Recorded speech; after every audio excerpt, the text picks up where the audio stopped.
فرمایا کہ جبرائیل یہ کون شخص ہے جس پر اللہ تبارک و تعالیٰ کی اتنی رحمتوں اتنی برکتوں کا نزول ہو رہا ہے کہ اللہ تبارک و تعالیٰ کے نور کے اندر یہ شخص ڈوبا ہوا ہے۔ بسم اللہ الرحمن الرحیم۔ حدیث پاک سماعت کیجیے۔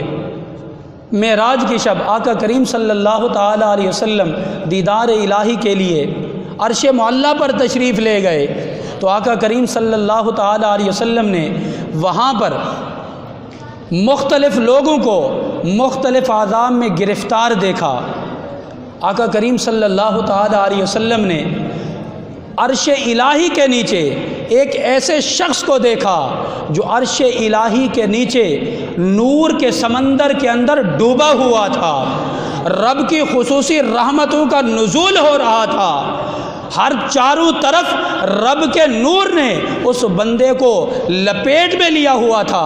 آقا کریم صلی اللہ تعالیٰ علیہ وسلم نے ارشاد فرمایا کہ اے جبرائیل، یہ شخص کون ہے، کہ یہ کون خوش نصیب شخص ہے کہ جس پر رب کی خصوصی رحمتوں کا نزول ہو رہا ہے؟ کیا یہ کوئی فرشتہ ہے؟ عرض کی یا رسول اللہ صلی اللہ تعالیٰ علیہ وسلم، نہیں، یہ فرشتہ نہیں ہے۔ ارشاد فرمایا کیا کوئی پیغمبر ہے؟ عرض کی نہیں یا رسول اللہ صلی اللہ تعالیٰ علیہ وسلم، یہ پیغمبر بھی نہیں ہے۔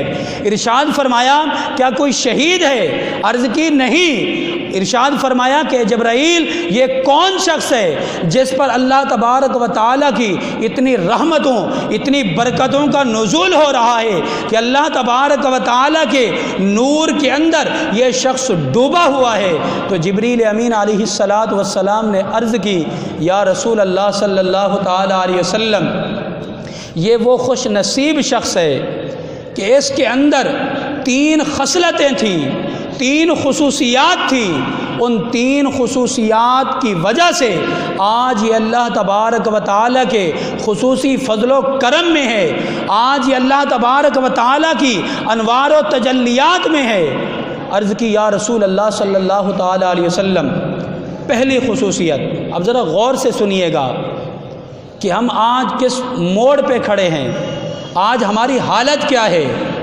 عرض کی یا رسول اللہ صلی اللہ تعالیٰ علیہ وسلم، اس کی پہلی خصوصیت یہ ہے کہ دنیا کے اندر اس کی زبان ہر وقت ذکر الہی میں مشغول رہتی تھی۔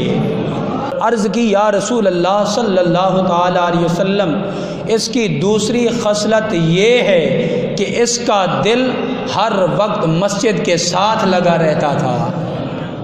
اس کا دل ہر وقت مسجد کے ساتھ اٹکا رہتا تھا۔